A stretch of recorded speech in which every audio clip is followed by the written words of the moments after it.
ನಮಸ್ಕಾರ, ನೀವು ನೋಡ್ತಾ ಇದ್ದೀರಾ ಶ್ರೀಮಾರಿಕಾಂಬಾ ಡಿಜಿಟಲ್ ಟಿವಿ. ನಾನು ಸೃಷ್ಟಿ ನಾಯ್ಕ್. ಶಿರಸಿಯ ಗಾಂಧಿನಗರ ವಾರ್ಡ್ನಲ್ಲಿ ಮನೆ ಕಾಂಪೌಂಡ್ ಕುಸಿತಗೊಂಡಿದ್ದು, ಶಾಸಕ ಭೀಮಣ್ಣ ನಾಯ್ಕ್ ಸ್ಥಳಕ್ಕೆ ಭೇಟಿ ನೀಡಿ ಪರಿಶೀಲನೆ ನಡೆಸಿದರು.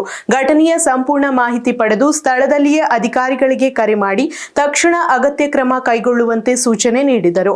ಅಲ್ಲದೆ ಸರ್ಕಾರದ ನಿಯಮಾನುಸಾರ ಸಂತ್ರಸ್ತ ಕುಟುಂಬಕ್ಕೆ ದೊರೆಯಬೇಕಾದ ಪರಿಹಾರ ಹಾಗೂ ಅಗತ್ಯ ನೆರವನ್ನು ಯಾವುದೇ ವಿಳಂಬವಿಲ್ಲದೆ ಒದಗಿಸುವಂತೆ ಅಧಿಕಾರಿಗಳಿಗೆ ನಿರ್ದೇಶನ ನೀಡಿದರು.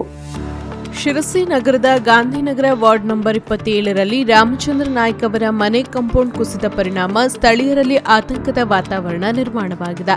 ಘಟನೆಯ ಮಾಹಿತಿ ತಿಳಿಯುತ್ತಿದ್ದಂತೆಯೇ ಶಾಸಕ ಭೀಮಣ್ಣ ನಾಯ್ಕ್ ಸ್ಥಳಕ್ಕೆ ಆಗಮಿಸಿ ಹಾನಿಗೊಳಗಾದ ಪ್ರದೇಶವನ್ನು ಪರಿಶೀಲಿಸಿದರು. ಕುಸಿತದಿಂದ ಉಂಟಾದ ಪರಿಸ್ಥಿತಿಯನ್ನು ಅವಲೋಕಿಸಿ ಅಧಿಕಾರಿಗಳಿಂದ ಮಾಹಿತಿ ಪಡೆದರು. ಬಳಿಕ ಕುಟುಂಬದ ಸದಸ್ಯರೊಂದಿಗೆ ಮಾತನಾಡಿದ ಶಾಸಕರು ಅವರಿಗೆ ಧೈರ್ಯ ತುಂಬುವುದರ ಜೊತೆಗೆ ಸರ್ಕಾರದಿಂದ ದೊರೆಯುವ ಎಲ್ಲಾ ಅಗತ್ಯ ನೆರವು ಹಾಗೂ ಪರಿಹಾರವನ್ನು ನಿಯಮಾನುಸಾರ ಒದಗಿಸಲಾಗುವುದು ಎಂದು ಭರವಸೆ ನೀಡಿದರು. ಸ್ಥಳದಲ್ಲಿಯೇ ಸಂಬಂಧಿಸಿದ ಅಧಿಕಾರಿಗಳಿಗೆ ದೂರವಾಣಿ ಕರೆ ಮಾಡಿದ ಶಾಸಕರು ತಕ್ಷಣವೇ ಅಗತ್ಯ ಕ್ರಮ ಕೈಗೊಳ್ಳುವಂತೆ ಸೂಚಿಸಿದರು. ಅಲ್ಲದೆ ಹಾನಿಯ ಸಮಗ್ರ ವರದಿ ಸಿದ್ಧಪಡಿಸಿ ಸಂತ್ರಸ್ತರ ಕುಟುಂಬಕ್ಕೆ ನಿಯಮಾನುಸಾರ ಪರಿಹಾರ ಮತ್ತು ನೆರವು ವಿಳಂಬವಾಗದಂತೆ ಕ್ರಮ ಕೈಗೊಳ್ಳುವಂತೆ ನಿರ್ದೇಶನ ನೀಡಿದರು. ಈ ವೇಳೆ ಸ್ಥಳೀಯ ಮುಖಂಡರು, ಪ್ರಮುಖರು ಹಾಗೂ ಸಾರ್ವಜನಿಕರು ಉಪಸ್ಥಿತರಿದ್ದು, ಕುಸಿತದಿಂದ ಮುಂದಿನ ದಿನಗಳಲ್ಲಿ ಯಾವುದೇ ಅಪಾಯ ಸಂಭವಿಸದಂತೆ ಶಾಶ್ವತ ಪರಿಹಾರ ಕಲ್ಪಿಸುವಂತೆ ಅಧಿಕಾರಿಗಳಿಗೆ ಮನವಿ ಮಾಡಿದರು.